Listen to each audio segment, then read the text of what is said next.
છું તું નારાયણ છે. બસ પહેલા પ્રકરણની પહેલી છેલ્લી વાત સવારના પરમાં 10 મિનિટ બપોરે સાંજે એના થોડા વિચારમાં રહેવું અને પછી ભજન કરીએ. બસ પછી ભલે મન પજવે તો પજવે, બુદ્ધિ પજવે, તર્ક વિતર્ક, શંકા આશંકા, ભૂડાઘાટ, મરી જવાના સંકલ્પ. આત્મા મરતો જ નથી. મરવાનો સંકલ્પ કરીએ શું કરવા?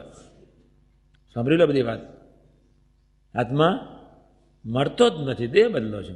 શા માટે મરવાનો સંકલ્પ કરીએ? નથી થવાનો. હવે મરી જઈએ, લઈ લઈએ ગોળીઓ 2-4. જય સ્વામિનારાયણ. આત્મા કદાપી મરતો નથી. તમે આત્મા પર આવા સંકલ્પો ઉઠાડીને નાલાયક સંસ્કાર નાખતા નહીં. આત્મા તો સ્વયં જ્યોતિર સ્વરૂપ છે, પ્રકાશથી યુક્ત છે. એને મરવાનું છે જ નહીં. એ તો દેહ બદલ્યા કરશે તમારામાં નાલાયકી છે ત્યાં સુધી. તમારામાં નર્યા માયાના ગંદા ભાવોને આકારે વર્તવાની નાલાયક વૃત્તિના હેવાએ કરીને આત્મા બિચારો દુઃખી થતો જાય છે. લાવો મરી જાઓ, બસ હું પી લઈશ.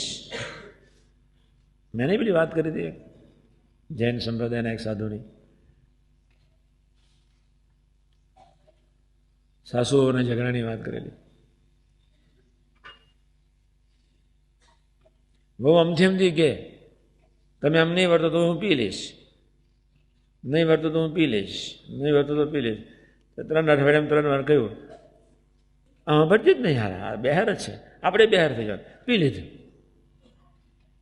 એકચ્યુઅલી એને અહમ રેડ્યો, પીધું નથી. એ મૃત્યુ નથી પામી. એને એના અહમમાં વધાર્યો. ઝેર પીને ફકીરભાઈ એને અહમ વધાર્યો.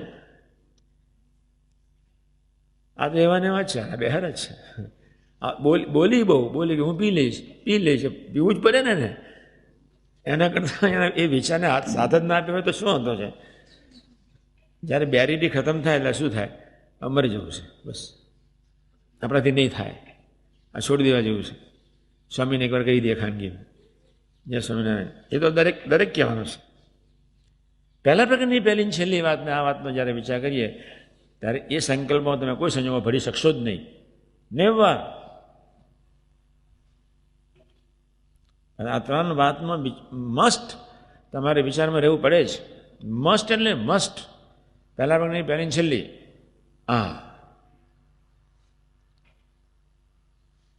સાધકો, હું એમ નથી કહેતો કે સાધના કઠણ નથી, છે. સાધના આ માર્ગે ચાલવું એટલે કઠણ બી છે. આ કઠણ માર્ગ માયિક તંત્રમાં રહેલા એવા આપને અમાયિક એવા તંત્રને ધારણ કરવા માટે આપણે આ 5-7 વર્ષના તરફ નજર રાખીએ તો સાધના બહુ સરળ થઈ જાય. અને એટલે હું 7 વર્ષથી મંડ્યો છું. પ્રથમ 16, 18, 67, મારે 37, 41, છેલ્લા 11, 38 કાર્યની 12. સાદા જ વતના છે, સાદા જ. બસ દરરોજ એક વાંચીએ, વિચારીએ, દરરોજ એક વાંચીએ. આમ તો બધા જ વતના વાંચવાના છે, પણ આમાંથી એક ફરજિયાત કરી લેવું, બાકીનું એક જનરલ લખો. 2 વતના તો સામાન્ય રીતે કોઈ પણ સત્સંગીએ, દુનિયાના કોઈ પણ સ્વામિનારાયણના સત્સંગીએ દરરોજ 2 વતનાને 10 તો સ્વામીની વાતો વાંચવી જોઈએ જ. ફરજિયાત હોવું જોઈએ. 2 તો ફરજિયાત વાંચવું જોઈએ.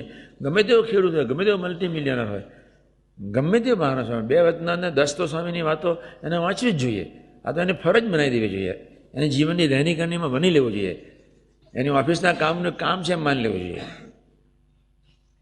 અને 2 વતનાને 10 વાતો આપણે ન વાંચીએ તો શું કરવાના? આપણે કરવાના શું? આપણે આ લોકો ગમે તે ચીભરણ, જામફળ ને ટેટીને શું બધું બોરાન બધું પકવે, પણ મને એ લોકોનો ગુણ એટલો બધો ગુણ. આખો દિવસ કામ કરે પણ છેવટે જાય અમૃત ભુવનમાં. એટલો બધો ગુણ, પગે લાગવાનું મન થાય. આખો દિવસ કામ કર્યા 2 જણા, રાત્રે કથા વાર્તા ધૂન ભજનમાં પાછા બેસે જ. એક રૂટીન છે, રૂટીન. અને પાછું આપણને ભજન કરવાનું મન ન થાય એટલે શું? આપણી તો જવાબદારી ખૂબ મોટી છે. કોઈ માર્ગ જ નથી, નો અલ્ટરનેટિવ. વિવેકી થવું છે? યસ, કરો ભજન. આહાર વિહાર યોગ્ય કરવા છે, કરો ભજન. સારા વિચારોમાં રહેવું છે, કરો ભજન. એક જ સર્વે રોગની એક દવા, કરો ભજન. કોઈ માર્ગ જ નથી. સેવા સમાગમ સ્મૃતિ, એટલે આપણે આ સમાગમમાં બેઠા છીએ. પ્રસંગ એવો સરસ સંતનો કરવો જેના ફળ સ્વરૂપે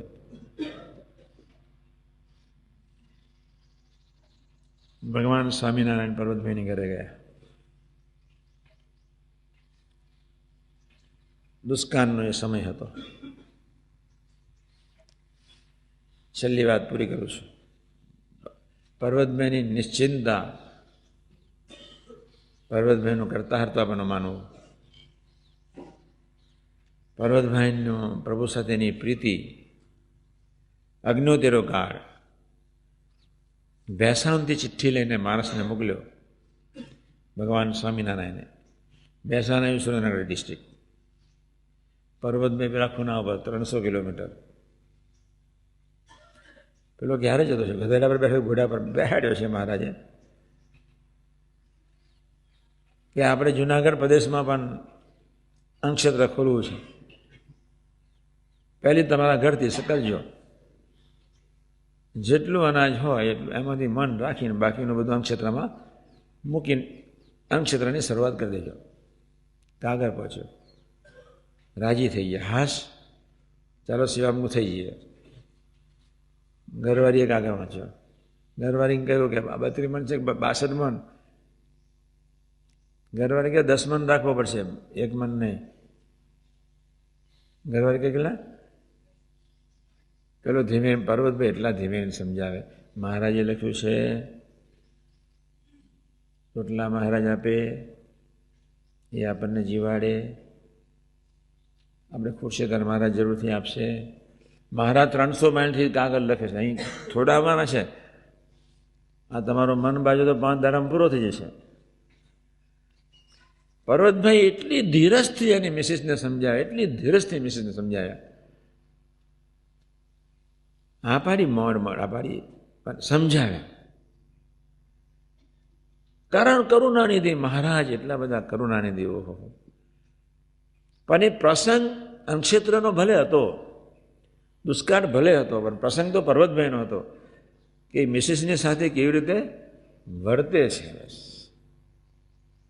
એટલી મીઠાશથી સમજાવે, એટલી સમજાવે. પછી મારે જરૂર પછી તમારા અંગક્ષેત્ર માગવા આવીશ, એ તો કેટલી શરત મૂકે. આ એક જીવ દશા છે,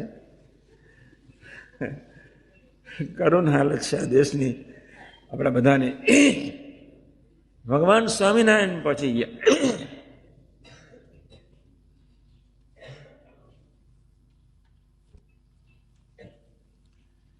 ભગવાન સ્વામિનારાયણ પહોંચી ગયા. પાંસેર બાજરો હતો કોઠીમ. પહોંચી ગયા.